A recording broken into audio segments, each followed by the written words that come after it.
السلام علیکم ورحمۃ اللہ وبرکاتہ احمدہ ونصلی علی رسولہ الکریم اما بعد فاعوذ باللہ من الشیطان الرجیم بسم اللہ الرحمن الرحیم وذکر فإن الذکرى تنفع المؤمنین قال النبی صلی اللہ علیہ وآلہ وسلم السواک مطہرۃ للفم ومرضاۃ للرب۔ مومن مسلمان ہے، وہ کوشش کرتا ہے کہ میں نیکی کروں، نیکی میں ایسے آگے بڑھ جاؤں کہ اللہ رب العالمین مجھے ایک مرتبہ، ایک مقام عطا فرما دیں۔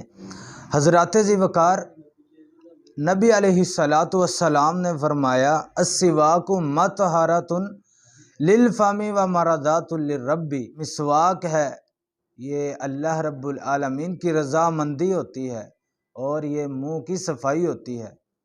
یہ میں کہہ سکتا ہوں جو یہ برش، ٹوتھ برش ہے، اس سے بھی زیادہ پاکیزہ کرنے والی اور دانتوں کی صفائی کرنے والی یہ مسواک ہے۔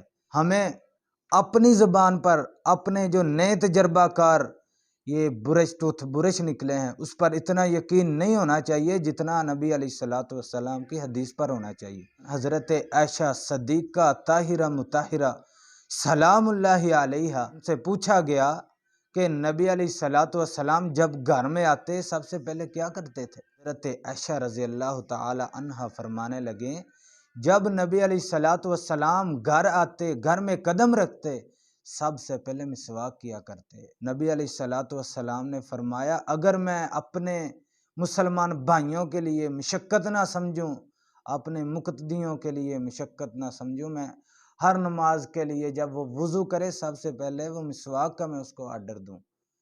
اللہ رب العالمین سے دعا ہے اللہ رب العالمین ہمیں جو بھی نبی علیہ السلام کی حدیث مل جائے اس پر عمل کرنے کی توفیق عطا فرمائے۔